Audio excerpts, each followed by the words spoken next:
the canyon, that's where I long to be, with my three good companions, just my rifle, pony and me.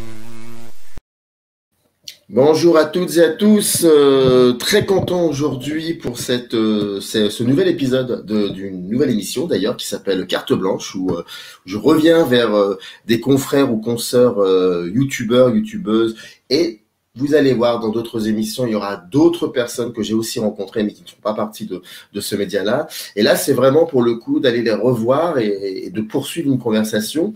Loïc, bonjour, comment vas-tu? Oui, bonjour, ça va très très bien et toi-même?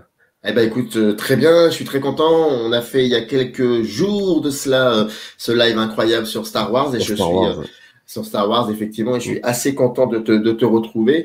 Et là pour le coup, j'ai envie de te dire que cette conversation-là, c'est réellement la suite de ce qu'on avait fait avec Fait Croquet. Je t'avais dit, j'aimerais bien, on se reverra. Ouais. Et l'idée, c'était de te dire, voilà, maintenant c'est toi qui choisis le sujet de l'émission et moi je m'adapte et tu as choisi Kevin James. Ouais, c'est ça, c'est un acteur qui me touche beaucoup et en qui j'arrive à m'identifier beaucoup plus qu'avec certains autres acteurs. Et pourtant, je suis un gros fan de Tom Hanks, j'aurais pu choisir Tom Hanks. Mais je trouve que Kevin James, c'est un petit peu mon miroir, c'est mon reflet dans le miroir, je trouve. Autant dans la personnalité, autant dans l'humour, je trouve, et je voulais absolument mettre en avant Kevin James aujourd'hui. Et quand tu m'as proposé ce sujet-là, j'ai dit, là, il faut que je fonce. J'ai dit, là, j'ai une carte blanche, j'ai dit, je vais utiliser ma carte Kevin James parce que c'est l'acteur qui aujourd'hui est en termes de cinéma sous-coté, et je pense qu'au niveau des spectateurs aussi, ne le connaissent peut-être pas assez, et le mettre en avant, je trouve que c'était une bonne idée. Est-ce que c'est le genre d'acteur dont on se souvient peut-être pas forcément du nom, mais dès qu'on le voit à l'écran, on dit « Ah, mais lui, je l'ai déjà vu quelque part ». Ah oui, complètement, parce que j'ai pu parler de Kevin James avec d'autres personnes, parce que j'aime bien parler de lui et le mettre en avant, parce que certes, il n'a pas fait que des très bons films, mais quand je leur dis Kevin James, ils sont là en train de réfléchir, mais c'est qui Kevin James? Et généralement, quand je leur dis Adam Sandler, parce qu'il fait souvent un duo avec Adam Sandler, que j'adore aussi, et là, je me dis, ah mais oui, Kevin James, c'est celui qui a joué dans Copain pour toujours, dans Zookeeper, dans Prof Poids lourd, enfin, il se rappelle que finalement, Kevin James, c'est ce comédien qu'on trouve dans des petites comédies, que ce soit des comédies dramatiques, des comédies romantiques, même des comédies un tout petit peu plus personnelles. Prof Poids lourd, actuellement, enfin, je veux dire, moi qui connais un petit peu la vie, je me suis renseigné sur la vie de Kevin James, j'ai écrit des papiers dessus parce que j'adore ce monsieur. Et du coup, quand je leur dis, mais oui, mais c'est lui, je dis, ah, mais oui, mais c'est vrai que je me rappelle pas de son prénom, mais je vois de qui tu parles. Et c'est triste aujourd'hui de se dire que Kevin James a un nom, mais que personne ne sait mettre un visage sur ce nom qui est si connu, parce que finalement, c'est pas n'importe qui quand même, Kevin James, on le connaît quand même pour des énormes comédies. Enfin, Copain pour toujours, ça a été un carton à l'époque quand il était sorti, surtout avec Adam Sandler. Je me rappelle de Zookeeper qui était sorti au cinéma, mais qui était passé inaperçu, mais était quand même sorti au cinéma. Et je trouve que c'est extrêmement dommage d'avoir un si bel acteur, aussi touchant, et de le laisser de côté, quoi. Quand on regarde un petit peu, quand on fait quelques recherches sur cet acteur, c'est quelqu'un qui est né en 65 et si je me trompe pas, il a commencé tardivement finalement à travailler, à questionner l'humour. Il est d'abord humoriste et on voit qu'il a commencé pratiquement vers l'âge de 30 ans. D'où vient ce garçon? Est-ce que dans son enfance ou dans son adolescence, il y avait quelque chose qui déjà pouvait peut-être imaginer ce qui deviendrait ce qu'il est devenu aujourd'hui. Ah, il n'était pas du tout prévu pour ce qu'il devienne humoriste et comédien à la base, parce que lui, c'est un passionné de sport. Tout premier, il a fait de la lutte, il a fait du football, il a fait même une université là-dessus, il était prêt pour être, des études pour être gérant sportif, donc il n'était pas du tout prévu pour la comédie, et il s'est rendu compte que au fur et à mesure, ça ne le plaisait pas du tout. Il était quand même passionné par le sport, mais c'est quelque chose qui ne le convenait pas, et s'en est rendu compte vraiment, si je dis pas de bêtises, c'est dans une colo de vacances, et il est monté sur scène pour faire le show avec ses potes à lui, et il s'est rendu compte qu'en faisant le show pendant quelques minutes, il a fait rire toutes ses collègues, tous ses amis qui étaient là sur le camp. Et il s'est dit, mais attends, il y a quelque chose qui va pas, je fais rire. Et puis finalement, comme ce qu'il faisait dans ses études, dans son université, ça ne lui plaisait pas, il a décidé, je crois que c'est en 96, de vraiment se lancer dans l'humour, dans la comédie, et qui s'est inscrit, qu'il a changé complètement de bord, qu'il est parti dans la comédie. Et là, il s'est rendu compte que ça lui plaisait. Et le pire dans l'histoire, c'est qu'il a certes commencé à 96, donc très tardivement, mais il a eu du mal à se faire une place dans le cinéma parce que il a vraiment commencé à... Parce qu'il s'est fait reconnaître au festival de Juste pour Rire, c'est ça. Il s'est fait reconnaître que là-bas par un producteur de sitcom. Il a commencé à travailler, à tourner dans les sitcoms, à être producteur de sitcom à la base. Mais c'est quand réellement en 2007 où il s'est fait connaître grâce à Adam Sandler, où il a eu son premier gros rôle au cinéma. Parce que sinon, jusqu'à maintenant, c'était soit le côté sportif, soit c'était les sitcoms après, mais il n'était pas du tout prévu à ce qu'il fasse du cinéma, de la comédie. C'était pas du tout son domaine à la base. Et c'est ce qui est passionnant avec cet acteur-là, c'est-à-dire que du jour au lendemain, il s'est décidé à un âge très, on va dire, pas âgé, mais c'est-à-dire que contrairement à d'autres, ils ont commencé beaucoup plus jeunes. Quand on voit Tom Holland qui a commencé très jeune, lui, on se dit, il n'a pas la carrure pour être humoriste. Et puis finalement, 30 ans après, il s'est dit, ben, finalement, moi, le sport, ça m'intéresse pas, donc je vais voir ailleurs, quoi. Et je vais voir la comédie, et puis finalement, ça lui réussit plutôt bien, je trouve. Moi, c'est ce que je pense, et je trouve son parcours assez remarquable, quoi, à mes yeux. Alors, il est arrivé dans la fin des années 90, mais les années 90, c'est l'âge d'or de Jim Carrey en tant que, c'est un peu le maître de la comédie américaine, même s'il y en a d'autres, comme Ben Stiller, comme Adam Sandler, comme tu l'évoquais, mais aussi d'autres. Mais il y a quelque chose qui fait que, avant qu'on le connaisse dans les films, dans les longs métrages qu'on a découvert il y a à peu près une décennie de cela, il y a un truc qui lui arrive en 1997-98 qui va être fondamental, voire même important pour lui et dans sa carrière. C'est quoi exactement? Et je sais qu'il va être reconnu par des producteurs de renom. Je sais qu'il y a Ray Romano qui le connaît, qui l'a reconnu sur la série. Je crois que c'était la série Everybody Raymond. Love Raymond, pardon, j'ai oublié un peu le mot au milieu. Il a tourné pour. Alors, la série en anglais, c'est The King of Queens. Il a été reconnu là-dessus et. Un gars du Queen. Un gars de Queens, voilà, c'est ça. Et ça, pour lui, ça a explosé à ce moment-là parce que c'est les sitcoms qui étaient à la mode à l'époque. Et il s'est fait connaître là-dessus et il s'est fait un nom sur ces sitcoms-là. Et finalement, de fil en aiguille, il a commencé à produire lui aussi, Kevin James, des sitcoms, à produire d'autres séries. Enfin, il s'est fait un nom dans la production de sitcoms qui était incroyable. Et d'ailleurs, quand je l'ai revu, moi, je crois en 2017 et même en 2021 cette année, quand il est revenu dans sa source même, parce qu'il savait qu'il a quitté les sitcoms à un petit moment, mais en 2017 et en 2021, il est revenu sur des sitcoms, donc The Crew et Kevin Can Wait, c'est ça. J'étais hyper content de le revoir dans les sitcoms parce que c'est ce qui va le mieux à mes yeux. Et oui, dans les années 90, c'est vraiment un tournant dans sa vie parce que finalement, jusqu'à maintenant, il n'avait pas un nom, il n'était pas connu. Il faisait des petits rôles, il apparaissait très vite fait dans les sitcoms, et puis finalement, du jour au lendemain, grâce à un producteur, il s'est fait un nom dans les séries sitcoms, et moi je suis hyper content de ça parce que il est très très drôle, et pour ceux qui ont vu ces deux séries-là, je les conseille parce que c'est hilarant, et Kevin James est très drôle là-dedans, il fait très bien le job, et il produit très bien, enfin, c'est un amour de mec là-dedans, et franchement, il le mérite, quoi, parce que le travail qu'il fournit dans ces sitcoms-là, et pourtant, je suis pas très très fan de sitcom, c'est pas forcément ce que j'aime le plus, mais le retrouver là-dedans avec ses mimiques, parce qu'il en a des mimiques, le monsieur, quand il danse comme ça, quand il fait ses têtes bizarres, et je trouve que ça lui correspond tellement bien. Et enfin, rien que d'imaginer, je ris encore de lui. Et je me dis que je suis content de le voir là-dedans, dans ce tournant, et il le méritait, parce que même si encore aujourd'hui, il a un petit peu mis laissé de côté. Je trouve que le mettre en avant comme ça à l'époque, c'était pour lui une aubaine. Et il l'a saisi, il l'a attrapé et ça a bien servi, je trouve. Parle-nous un petit peu de cette série, un gars du Queens. De quoi ça parle exactement? Et puis surtout, c'est quoi la marque de fabrique de Kevin James à ce moment-là dans cette série? Qu'est-ce qui fait que c'est quelqu'un qui se démarque de la série, qui va être fondamentalement reconnu? C'est quoi le style Kevin James à ce moment-là? Justement, le style Kevin James, il a pas beaucoup évolué et il a toujours été un petit peu le même. Et c'est ce gars qui est un peu timide, qui sait pas trop où aller, qui a très peur des gens parce que il a pas le physique avantageux du gars beau gosse blond aux yeux bleus. C'est un petit peu le gars maladroit et qui se sert finalement.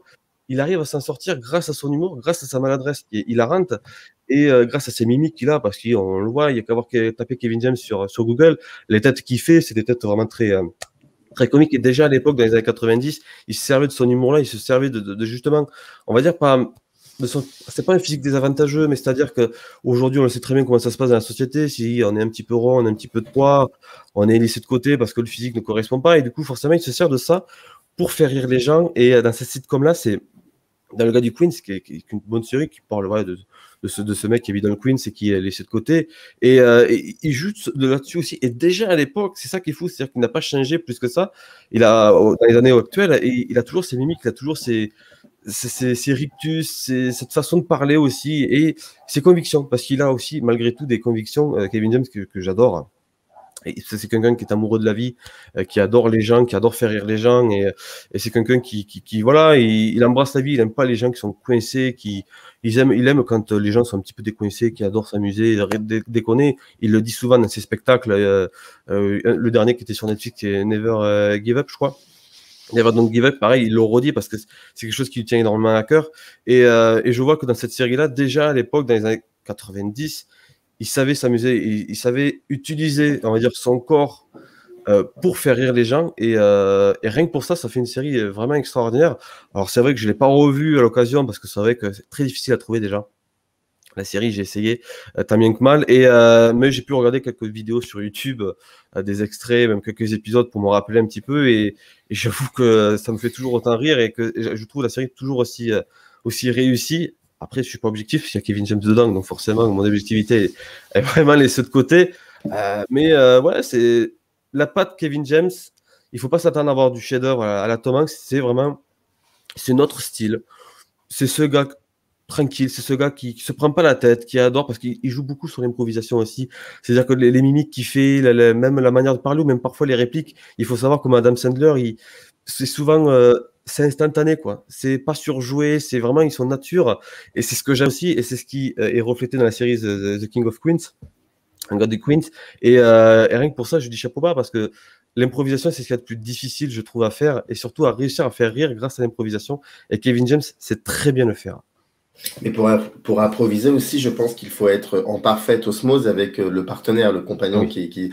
Et j'imagine qu'avec Adam Sandler, il y a quelque chose qui lui-même déjà est un grand comédien, et il improvise. Tu me disais qu'il avait été repéré sur une scène au festival Juste pour rire. C'était bien ça.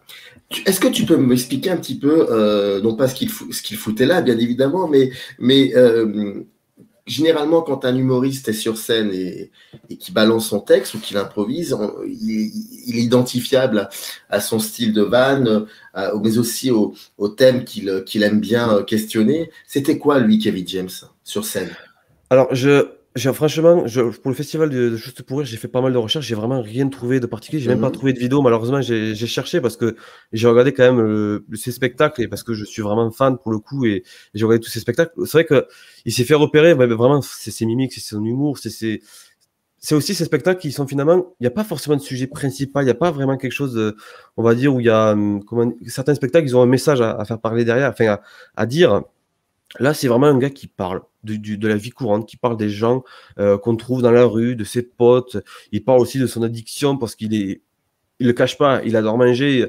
C'est un gros gourmand, comme il mange à la toque. Il dit, quand moi j'ai une grosse pizza comme ça, je le mange. Enfin, je veux dire, quand je vois certains qui font moi je suis allergique à ça, tout ça. Enfin, il le fait à sa manière, parce que je ne serais pas du tout limité.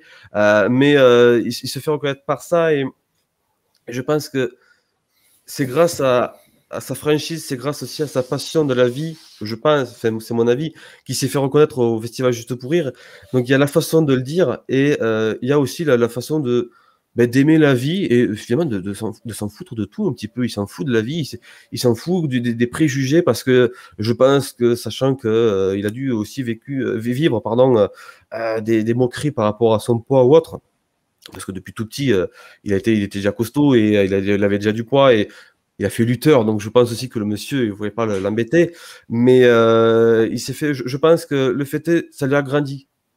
Je pense que le fait est d'être comme il est, le fait grandir, et ça fait décomplexer toutes les personnes qu'il y a derrière, et il en fout davantage des gens comme ça aussi, parce que c'est d'ailleurs le trois quarts de ces personnages au cinéma, c'est un peu ça, c'est le gars qui est costaud, qui est vraiment laissé de côté parce que justement il a ce poids-là, il sait pas draguer les filles parce qu'il est excessivement nul là-dessus, mais et c'est son humour qui va lui sortir un petit peu des embrouilles à chaque fois, et sa maladresse surtout aussi, parce qu'il est, malgré tout, il est chanceux dans ce qu'il fait. Et je pense que vraiment dans le festival Juste pour rire, c'est ce qu'il a mis en avant, et c'est ce qu'il a fait sortir de l'ombre. Et Et heureusement, parce que je me dis que ça aurait été dommage de le voir, de ne pas le voir du tout au cinéma ou même en série, tout simplement, parce qu'il a un talent incroyable, le monsieur. Quel est le film qui l'a fait connaître au grand public? Et en quelle année? C'est en 2007, c'est quand Chuck rencontre Harry. Alors, Ouais. ça, c'est son premier gros rôle, vraiment, au cinéma. C'est grâce à Adam Sandler qu'il a mis en avant parce que, finalement, ouais, c'est son premier rôle principal au cinéma. Donc, c'est grâce à Adam Sandler. Mais je pense, moi, à mes yeux, que le rôle qu'il a fait vraiment connaître, qu'il a mis, même si c'est un tout petit rôle, je crois que c'est secondaire ou tertiaire, parce que vu le rôle qu'il a, on le voit très peu, c'est Hitch, avec Will Smith. C'est vraiment ce film-là qui... Mais parce que quand Chuck rencontre Harry, je sais pas s'il était sorti au cinéma à l'époque ou pas, parce que j'étais très jeune. Oui, il était sorti au cinéma et c'était pas le genre de film que les gens se disent ouais, je vais aller vite voir ce film. Sauf qu'Adam Sandler, c'est pareil à l'époque, il est apprécié sans être trop apprécié, mais il est pas très connu non plus en France. C'est un petit peu le même style d'humour, mais c'est grâce à Will Smith et le film Hitch qu'il a fait vraiment mis en avant au cinéma, parce que c'est un film qui est très connu, qui est très apprécié par tout le monde, et le voir là-dedans, ça l'a mis en lumière encore plus qu'il ne l'était déjà. Et c'est pour ça qu'aujourd'hui il se retrouve avec des premiers rôles assez cool, parce qu'il y a vraiment des très très bons films. J'ai pas vu le dernier malheureusement, parce que je pense pas qu'il soit sorti en VOD encore. Mais ouais, je pense que Hitch a joué beaucoup, a été un gros tournant dans sa carrière, et c'est là où on a vu tout le talent de l'acteur, et en même temps la personne qu'il est vraiment dans la vraie vie, et la personne qui veut faire, c'est très compliqué à dire, mais qui veut faire paraître à l'écran, en fait. C'est ce que je raconte depuis tout à l'heure, c'est-à-dire ce gars timide, maladroit, et d'ailleurs on le voit très très bien dans Hitch, ce gars qui ne sait pas danser, qui sait pas aller vers les filles, et finalement ouais, je remercie Will Smith et ce film, parce que je pense que sans ce film, Kevin James aujourd'hui serait encore plus inconnu aux yeux des gens qu'il ne l'était déjà. Il est drôle, il est gauche, il est timide, il danse très mal, mais en même temps il danse. Il y a même une scène où il explique comment il faut faire pour danser devant Will Smith, qui d'ailleurs, je crois, littéralement lui donne une claque en lui disant ne refais plus jamais ça devant moi. Donc il a aussi un rapport avec son corps, comme tu le dis, qui est extrêmement confortable. Il est très agile, je trouve. C'est un comédien qui est extrêmement agile. Il est très à l'aise avec ce qu'il fait. On voit le gars qui, fraîchement, il le fait ça avec passion et avec humour. Il s'en fout, parce que c'est vrai que se ridiculiser comme ça à l'écran, parce que malgré tout, on peut paraître ça comme de se ridiculiser à l'écran. Le gars moi je limite, il est comme ça quand il danse, il est tout coincé, et il fait ça dans beaucoup de films. On le retrouve dans Zookeeper, il fait exactement la même danse. C'est un peu comme Melissa McCarthy, hein. Je le compare un petit peu avec elle, parce que finalement c'est un petit peu le même style par moment. Je vois Zookeeper, Copain pour toujours. Pauvre Pralo, c'est un rôle un peu plus, on va dire, un peu moins comique, un peu plus dramatique. On y reviendra après si jamais on y revient. Parce que pour moi c'est un tournant aussi dans sa carrière. Et ouais, ces gimmicks-là qui le suivent encore aujourd'hui. Alors, le dernier film, c'est un film thriller horreur qui est sorti, là, qui s'appelle Bucky, si je dis pas de bêtises. Et j'ai toujours pas vu, parce que je sais même pas s'il est sorti en VOD ou pas, mais j'ai hâte de le voir. Et on le retrouve à chaque fois, exactement. Paul Blart, c'est une merveille, quoi. Enfin, le premier Paul Blart, c'est incroyable. Parce que là, c'est là où, en fait, tous les mèmes d'aujourd'hui d'Internet qu'on peut trouver avec la tête de Kevin James viennent de Paul Blart le 3/4 du temps. C'est ce personnage, vraiment. Et là, il avait pris beaucoup de poids à l'époque, pour le film, justement. Et c'est ce personnage, vraiment, qui est moqué par tout le monde, par le public, parce que il a un métier qui est pas du tout considéré, il est costaud, il est pas capable de faire quoi que ce soit, les gens n'y croient pas à lui, il vit encore chez sa mère à l'âge où il a, à 40 piges, je veux dire, c'est le loser pas possible, et puis finalement il se retrouve en tant que héros, et la morale, je l'aime beaucoup rien que pour ça. Et ouais, et c'est là où ces films-là, je crois que c'est Paul Blart qui fait toutes ces mimiques. C'est Hitch qui a fait entrer en jeu Kevin James, mais c'est Paul Blart qui va créer le personnage du clown maladroit, et c'est ce que j'aime, parce que Paul Blart, il a mourir de rire. Le 2 est un peu mieux, il est un peu plus faible, le Paul Blart 2, mais il reste toujours aussi drôle. Je veux dire, toute la scène où il glisse, là, comme dans les films de super-héros qu'on peut voir aujourd'hui, parce que c'est un peu une parodie aussi des films de super-héros qu'on a aujourd'hui. Il glisse sur le sol pour faire une scène héroïque, puis il s'arrête en plein milieu, parce qu'avec le poids et tout ce qui s'ensuit, il n'a pas réussi à glisser comme il voulait, donc c'est la honte assurée. Mais il s'en amuse, ça le fait marrer, il adore ça, parce que quand je le vois sur scène, c'est exactement pareil, c'est-à-dire qu'il fait ses danses, il montre qu'il est costaud, qu'il adore manger, c'est le gars qui s'en fout de tout, et qu'il use de ça pour faire marrer son public.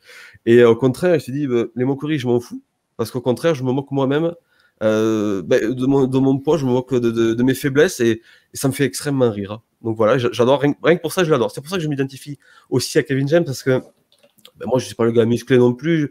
J'ai passé des périodes où j'étais très costaud aussi, mais j'ai réussi à passer outre et parce que j'ai été aussi pas mal moqué au collège plutôt au collège que le lycée. Et en fait, j'ai usé de si, on va dire, pas de cette faiblesse, parce que je peux pas dire que c'est une faiblesse, c'est pas vrai. Il faut pas porter ce message-là, mais c'est pas parce que vous avez du poids que vous ne pouvez pas être drôle, que vous ne pouvez pas avoir d'amis, que vous ne pouvez pas être sur le devant de la scène. Et en fait, c'est ce que le message fait passer, c'est ce que Kevin James fait passer comme message. C'est-à-dire que t'es costaud, t'es pas forcément le beau gosse de la salle, t'es pas le beau gosse de la classe, mais c'est pas grave. On s'en fout de ça. Tu es naturel tant que tu es toi-même, c'est l'essentiel, tu fais rire. Même si t'es pas drôle forcément tout le temps, ben, tu t'en fous parce que parfois tu peux faire des blagues qui sont complètement nulles et moi j'en fais. Lui, il en fait aussi dans les films et très souvent. D'ailleurs, c'est ce qui est drôle aussi. Et il dit clairement, enfin, je veux dire, il le dit pas réellement, mais il le fait passer. Fait rire parce que finalement, le seul truc qui va marcher auprès des gens et qui finalement va les faire venir vers toi, c'est l'humour. Et c'est ce que j'aime avec Kevin James, parce que dans chacun de ses films, c'est exactement la même chose. Ça peut paraître répétitif, mais je trouve que le message, il faut qu'il passe, il faut qu'il rentre, parce que les gens en ont besoin de ce message d'espoir un petit peu. Et je lui dis merci pour ça, parce que c'est finalement grâce à lui qu'aujourd'hui, mais je suis pas complexé comme je l'ai pu l'être, parce que lui, il est complètement décomplexé dans ses films. Quand il, dans Copain pour toujours, je rigole de la scène parce que c'est drôle. Je sais pas si tu te rappelles la scène quand il essaye de faire de la liane. Ah oui. Oui, il fait de la liane et puis finalement la branche elle casse. C'est hilarant, il s'en moque. Enfin, il a même écrasé un pauvre oiseau, le pauvre il l'a même pas senti. Enfin, je veux dire, cette scène est incroyable, je trouve. Et justement, il faut rire de ça et il faut passer outre de tout ça. Et j'adore ça. Tu disais au début de cette émission que ça te désolait de savoir que c'était quelqu'un qui était mis de côté et qui n'était pas reconnu pleinement à sa juste valeur. Comment peux-tu expliquer cela? Et surtout, quand tu dis qu'il est mis de côté, donne-nous des exemples un petit peu. Je vois pas du tout. C'est-à-dire que je me rappelle de certains acteurs quand je vois Bruce Willis ou même comment il s'appelle, L'Arme Fatale. Ah mince, Mel Gibson. Mel Gibson. Ouais, voilà, Mel Gibson qui ont eu des très gros rôles. Oui, mais ils étaient considérés à l'époque comme des acteurs de films d'action.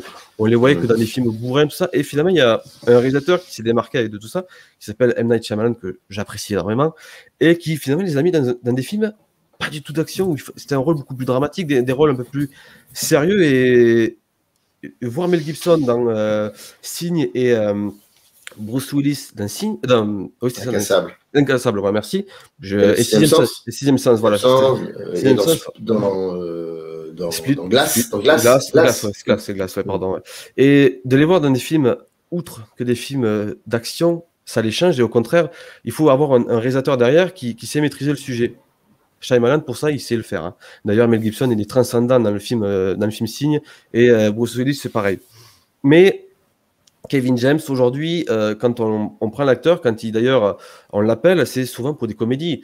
Paul Blart, Zookeeper, on recite ces films-là, mais il y a eu des films beaucoup plus médiocres aussi qu'il a pu faire. Je me dis, Kevin James est capable de bien plus. On nous l'a prouvé dans Prof Poids Lourd, où c'est un film, donc certes une comédie, mais c'est plus aussi tourné sur le drame, où c'est ce gars qui va essayer de sauver le cours de musique qui est en péril parce que le coût budgétaire de l'école, de l'université est en baisse et ils ne peuvent plus financer les cours de musique et les instruments qui vont avec. Et en fait, il va se sacrifier lui en allant faire des combats de lutte. Donc finalement, ça revient un petit peu à sa carrière de l'époque et c'est ça qui est beau dans ce film. Et il va se battre, il va se faire castagner par plusieurs personnes et vraiment, quand je dis castagner, c'est se faire castagner. Tout ça pour récolter quelques $, pour sauver le cours de musique. Et donc, j'aime ce côté dramatique parce qu'on voit un Kevin James investi.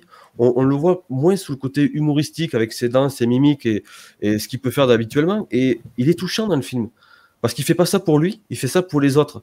Il est prêt à se sacrifier pour aller vers les autres et les aider. Et en fait, j'ai envie de le voir davantage sur ce genre de film-là, ou même des films un peu plus sérieux, comme le film Bucky que j'ai toujours pas vu, que de le voir dans des comédies qui sont assez répétitives. J'adore les comédies dans lesquelles il joue. Mais je trouve qu'on se moque un petit peu de lui en se disant, bon, toi tu sais faire ça, donc on te laisse faire là-dedans. Alors lui, il le choisit parce que ça doit lui plaire, je dis pas. Il doit être content de jouer dans ce genre de film-là, surtout avec ses potes comme Adam Sandler. Mais c'est dommage que je trouve que les producteurs et le réalisateur ne se sert que de lui que pour son humour, quoi. Mais c'est parce que dans Prof Poids Lourd, je crois qu'il a participé à l'écriture du scénario. Oui, bah, il travaille, Et c'est ce qui fait que je pense que ce film se démarque un peu de ce qu'il. Tu vois où je veux en venir, c'est oui. que voilà, c'est qu'il a lui-même pris les devants mais c'est pas si évident quand tu es catégorisé dans un genre cinématographique bien précis. C'est très difficile de s'en sortir, ouais. Mais le problème, c'est qu'il faudrait je sais pas s'il a des projets ou pas, parce que de faire des films lui-même ou d'écrire un scénario pour y jouer dedans. Mais s'il est aussi bon, en fait, dans Prof Poids Lourd, je me dis qu'il peut être très très bon dans d'autres films. Parce que, enfin, Prof Poids Lourd, d'ailleurs, c'est le film le plus apprécié de sa carrière, parce que c'est un film beaucoup plus sérieux, beaucoup plus investi. On voit que la personne aime ce film, quoi. Et on sent que d'ailleurs, au niveau des spectateurs, quand on compare, et rien que les notes qu'on peut trouver sur Internet ou les avis qu'on peut trouver sur Internet, Prof Poids Lourd est le meilleur film de sa carrière. Et c'est triste d'en arriver à se dire que tous les films qu'il a pu faire, c'est celui-ci seulement le meilleur. Alors qu'il a certes de très drôles, les comédies sont très bien, je dis pas, mais je me dis c'est triste de se dire qu'il y a un seul film sur une quinzaine qui sort du lot, alors que j'aimerais bien, moi, qu'il y ait plus d'un film, parce qu'il en est capable. Je le sais qu'il en est capable. Il est très bon, enfin, je le suis sur les réseaux sociaux.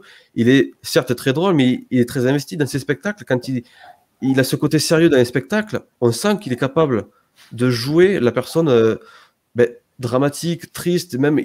Je sais qu'il est capable de tout ça, et s'arrêter sur la comédie, parce qu'on doit lui proposer malheureusement que de la comédie, à part si lui derrière il travaille sur le film, et je trouve ça vraiment extrêmement dommage. Alors, malheureusement, il est catégorisé là-dedans, et pour s'en sortir, ça va être très compliqué. Il n'y a qu'à voir le film Bucky, il sortira pas en salle, il sortira en VOD, et un film qui sort directement en VOD, c'est pas forcément mieux mis en avant qu'un film sorti en salle, et je pense que malheureusement le film va flopper, parce que je me dis, un film où il est très sérieux dedans, un film d'horreur, où il joue le méchant, l'antagoniste dedans, ça doit être vraiment impressionnant. Mais malheureusement, encore une fois, c'est un film qui va passer dans l'ombre. Et Kevin James, quand on va se rappeler de Kevin James, on va se rappeler des comédies et pas du reste, quoi. Des comédies, pas du reste. Parle-moi un petit peu de Bucky, ça va être effectivement très impressionnant, ça, qui joue dans un film d'horreur et qui joue le rôle du méchant. En plus, il a une carrure qui s'y prête. D'après ce que j'ai compris de l'histoire, c'est vraiment il va jouer un meurtrier, un fou furieux, quoi, qui va s'en prendre à la famille d'une fille, et la fille va s'échapper, et lui va essayer il va la pourchasser, quoi, dans la forêt, un petit peu partout, et il a vraiment la carrure. Enfin, on voit, il a la barbe, il est tout chauve. Bon, ça c'était pour le tournage aussi de The Crew, on voit la carrure du monsieur, et on sent que vous ne pouvez pas l'embêter là-dedans. Et le film a l'air vraiment très cool. Je ne sais pas qu'est-ce qu'il voit encore. J'ai pas trop vu les retours, parce que j'ai pas trop envie de me faire spoiler là-dessus. Et je sais pas où est-ce qu'il est trouvable le film, parce que j'ai vu que certains l'ont vu, qu'on peut le trouver. Mais moi, j'attends vraiment une vraie sortie VOD ou Blu-ray, si jamais ça peut sortir. Mais le film a l'air vraiment très bien, très propre. Et je trouve que Kevin James, dans ce rôle-là, c'est du jamais vu. Surtout qu'on passe des comédies à un film vraiment sérieux, et apparemment gore, hein. Ça a l'air d'être assez hard à regarder, d'après ce que j'ai compris. Mais pourquoi pas, ouais. Et j'attends sa sortie officielle, donc j'ai hâte. S'il y avait 5 films que tu devais citer pour résumer, non pas sa carrière, mais ce qu'il peut donner en tant qu'acteur, en tant que comédien, acteur et humoriste, ce serait lesquels, ces 5 films? Alors, en première liste, enfin en premier, c'est sûr que je mettrais Prof Poids Lourd. Ça, c'est, il n'y a même pas à chercher. Midi à 14h, Prof Poids Lourd, c'est vraiment le film qu'il faut absolument voir dans sa carrière, parce que c'est touchant, c'est drôle, on a envie de prendre Kevin James dans ses bras pour le remercier de ce qu'il fait.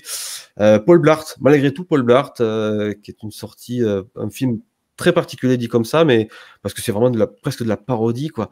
Et moi, je suis pas fan de la parodie, et je trouve que Paul Blart, pour le coup, il est à voir, parce que dans la comédie, c'est ce qui se fait de mieux chez Kevin James, parce que c'est très drôle, c'est très poussé, c'est très décomplexé, et surtout, comment dire, mince, j'ai oublié le mot, mais on sent qu'il n'y a pas de gêne, tu vois.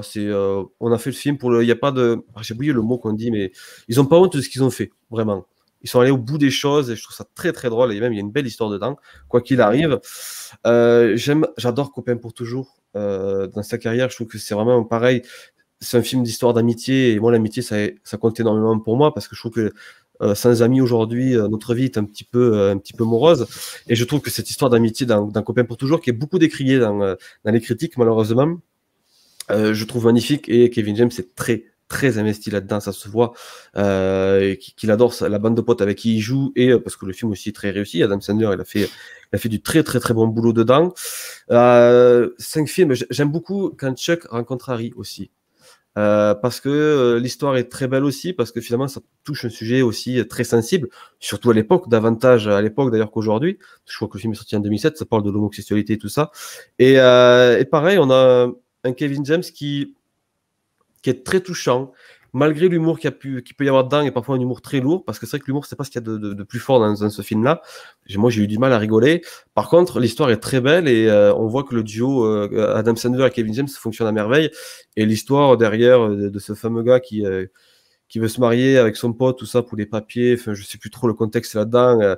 Je trouve ça très réussi et très touchant. Et on a deux personnages qui partent avec des a priori, qui finissent grandis, et j'adore ça. Et le 5e film, je mettrais Zookeeper. Zookeeper, parce que c'est un film que j'ai vu au cinéma. Et je crois que c'est l'un de mes premiers films de Kevin James au cinéma, parce que c'est vrai que les autres, soit j'étais trop jeune, soit parce que c'est vrai, comme c'est des films qui sont très peu mis en avant, moi dans les cinémas chez moi, des films avec Kevin James, c'est très rare. C'est comme les films de Judd Apatow dans les années 2000, ils n'étaient pas. On ne pouvait pas les voir partout. Donc quelques petites salles, ouais. Et du coup, quand j'avais vu Zookeeper dans le cinéma ou là où j'allais, il faut que j'aille absolument le voir. Il y a Kevin James dedans.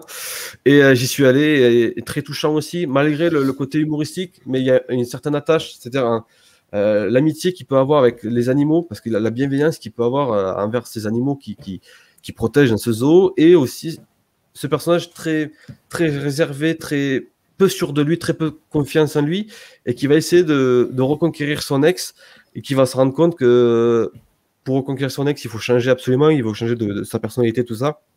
Et puis il se dit, mais qu'est-ce que je suis en train de faire là? Je suis en train de changer moi-même, je suis très bien comme je suis, et j'ai pas besoin de changer pour une personne. Il va se rendre compte qu'il est passé à côté de quelqu'un d'autre, et le film, je le trouve très beau malgré tout. Ça peut paraître cucu, gnangnan, et du film classique de base, mais je trouve que c'est tellement bien fait que ça en est très attachant, et Kevin James dedans, et malgré l'humour, c'est très drôle, parce qu'il y a des scènes avec lui où il se cogne la tête contre un poteau, c'est à mourir de rire, parce qu'il le fait très bien. Enfin, je veux dire, il le fait très très bien.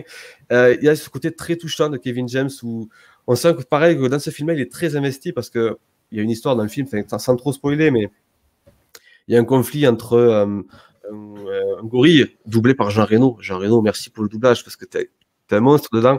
Un conflit entre un des soigneurs et un des gorilles. Et en fait, il le sait pas au début du film, et finalement, il va s'en rendre compte. Et je trouve que la scène est, malgré qu'elle soit très drôle, dans la façon dont elle est mise en scène, elle est révélatrice d'un personnage qui aime ses animaux et qui aime ce qu'il fait. Et rien que pour ça, je dis chapeau bas à Zookeeper, parce que c'est un film qui est passé inaperçu et qui aujourd'hui pourtant est très très bon. Comment est reçu l'humour de Kevin James, mais aussi son jeu par la critique?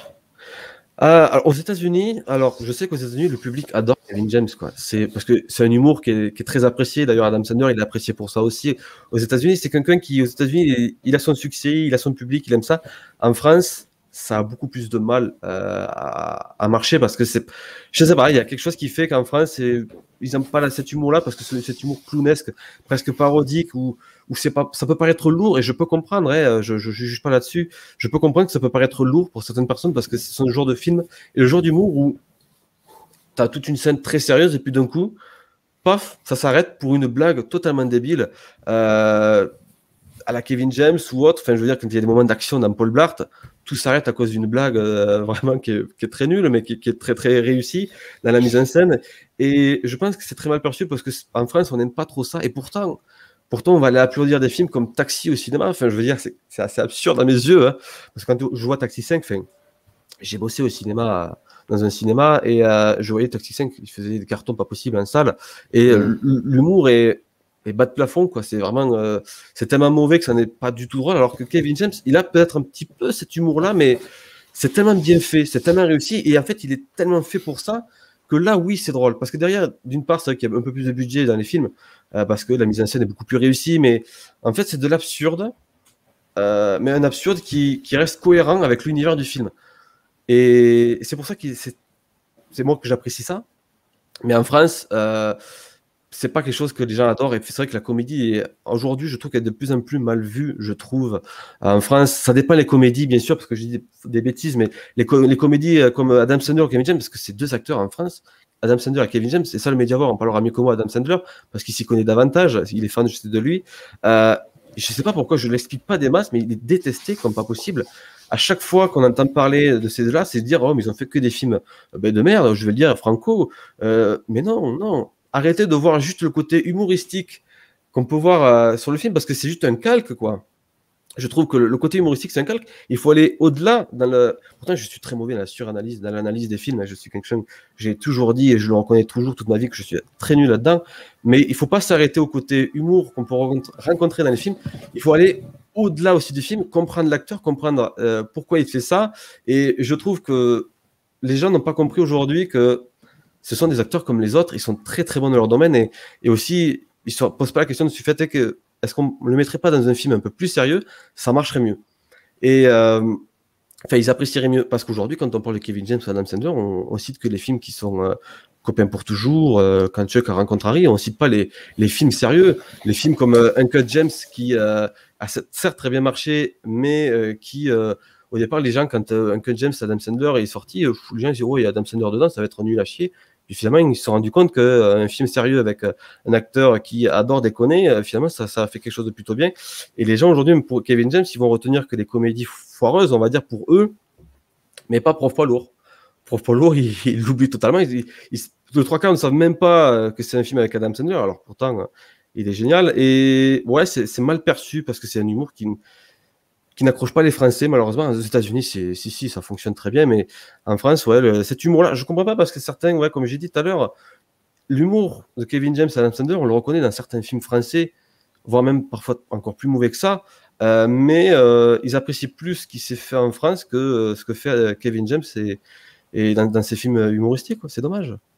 Après, il y a des humoristes, à mon avis, qui peut-être, je dis bien peut-être, donc ça veut dire que c'est une idée comme cela, mais qui culturellement fonctionne mieux, davantage dans un pays que dans l'autre. Et je crois qu'en France, on a eu beaucoup de mal, et je dis cela au niveau du grand public. Grand public, tu parles de Judd Apatow et c'est pas quelqu'un d'extrêmement reconnu, voire de connu, sauf pour certains. Mais et Adam Sandler, je me souviens très très bien d'Adam Sandler qui enchaînait comme ça pas mal de films et je me souviens très bien et de la critique et du public qui ne suivait pas du tout ici en France. Et la critique même disait que c'est un humour bête et caca et puis il a fallu qu'il joue dans Punch Drunk Love de Paul Thomas Anderson, où il est extraordinaire dans ce film. Et c'est quelque chose ensuite s'est transformé, et puis on l'a vu dans Funny People de Judd Apatow où il est bouleversant. Et il y a des choses comme ça qui ne s'expliquent pas, mais je pense et je fais confiance au changement générationnel. Je crois que il va y avoir un moment, tu sais, dans les années 90, il y avait Jim Carrey, et quand 20 ans, 25 ans plus tard, il y a des personnes qui se posent et qui disent attention, ça c'était quelqu'un, et qui écrivent des bouquins sur lui, tu vois, il y a des choses qui évoluent. Ça évolue, c'est probable. Et c'est là où je sais que beaucoup critiquent à mal, qui jugent Netflix parce que Netflix fait qu'ils font des productions pas forcément terribles, tout ça, mais je me dis que je remercie Netflix. Là, je vais remercier Netflix aujourd'hui parce que Netflix met bien en avant Adam Sandler et même Kevin James parce qu'ils mettent souvent des films. Alors, Adam Sandler, il produit souvent des films chez Netflix maintenant. Il a trouvé vraiment son délire là-dedans. Et en fait, Netflix, il les met en avant. Et en fait, finalement, mettre en avant Kevin James et autant Adam Sandler sur cette plateforme, même si elle fait des productions pas terribles par moment. Mais je me dis que grâce à cette plateforme-là, je me dis qu'il y a des chances que ça change, en fait, que l'évolution change et que les gens se disent, ah bah tiens, c'est qui lui? Je vais aller regarder ce film-là parce que je vois que Hubie Halloween, quand il est sorti avec Adam Sandler et aussi Kevin James dans le rôle du flic, que j'adore énormément, il a un rôle plutôt sérieux dans le film. Et je me dis, je suis content parce que les gens l'ont beaucoup regardé, il a pas mal cartonné en France et je suis content, je me dis, ça y est, on a enfin des films avec Kevin James dedans où ils sont un petit peu mieux mis en avant, même si c'est sur Netflix, malheureusement, parce que je me dis que le jeune public doit connaître Kevin James, doit connaître l'humour, le personnage, et si ça peut les inciter à aller regarder ses anciens films, ou même les sitcoms dans lesquels il a pu jouer, Mais moi, je suis content, je suis ravi. Même si les productions ne sont pas terribles de chez Netflix, ben, je me dis qu'au moins dedans, il y est, il joue et il est mis en avant. Et ben, ce sera le mot de la fin. Mais pour Netflix, je pense qu'il y aura effectivement un gros live à faire sur Netflix. Il y a pas mal de choses à dire, qu'elles soient positives ou négatives. Et parfois même, les choses négatives ne sont pas celles que l'on croit. C'est autre chose peut-être. Mais je vois qu'il y a effectivement pas mal de choses à dire. C'était passionnant, en tout cas, moi qui ne connaissais pas très bien ce personnage ni son œuvre, d'ailleurs même la série que je connais de nom, mais que j'ai jamais... Mais c'est vrai qu'elle est difficile à se procurer parce que je voulais regarder quelques épisodes pour cette carte blanche. Et... C'est très compliqué à trouver, ouais. Mais c'est une vieille série, sitcom, et c'est très particulier à trouver, malheureusement, et pourtant, elle est vraiment exceptionnelle. Enfin, moi, je me rappelle que j'avais de très bons souvenirs de celle-là. Mais après, si je peux conseiller notre série sitcom qui est très récente, The Crew, qui est sur Netflix, elle est à mourir de rire. Je l'ai même montré à mon père, et c'est pas pourtant un gage de qualité, mon père, mais on s'est régalé à la regarder. Je trouve qu'on a retrouvé Kevin James dans une sitcom, et ça fait extrêmement plaisir. Alors que la sitcom de 2017 n'était pas folle à l'époque. Kevin Can Wait était bien, mais ça a été bout de saison parce que justement ça s'épuisait déjà. Loïc fait son cinéma qui à la base a une chaîne YouTube, mais aujourd'hui est beaucoup plus présent sur son compte Twitch. D'ailleurs, j'inscrirai bien évidemment sur le descriptif de cette vidéo le lien qui renvoie bien évidemment à la chaîne YouTube parce que c'est comme ça que je l'ai connu, mais surtout à la chaîne Twitch parce que c'est surtout là qu'il officie maintenant. Loïc fait son cinéma a accepté cette carte blanche, il m'a proposé Kevin James, c'était vraiment intéressant. Merci beaucoup Loïc de nous avoir consacré de ton temps et de nous avoir bien expliqué avec beaucoup de passion, aucune objectivité, que de la subjectivité. Ah oui, complètement. Et je l'assume totalement en plus. En plus de cela, il a cité quelques titres, donc n'hésitez pas à vous procurer les films comme il se doit et voilà, et de les voir et n'hésitez pas aussi à balancer vos commentaires, suggestions, points de vue négatifs ou positifs. Et je sais que Loïc se fera un plaisir si ces questions lui sont adressées d'y répondre. Je le connais, je sais qu'il est extrêmement généreux là-dessus. Merci beaucoup Loïc, c'était très agréable et j'espère que on aura l'occasion de se revoir. Alors on va dire que ça sera plutôt chez moi, peut-être chez d'autres, mais je sais que chez toi ça va être un peu compliqué. Voilà, mais ça sera plutôt chez moi ou chez d'autres et ça sera toujours avec plaisir. Merci Loïc. Merci à toi. Merci à toi. Très bonne journée. C'est parti, générique. In the canyon, that's where I long to be, with my 3 good companions, just my rifle, pony and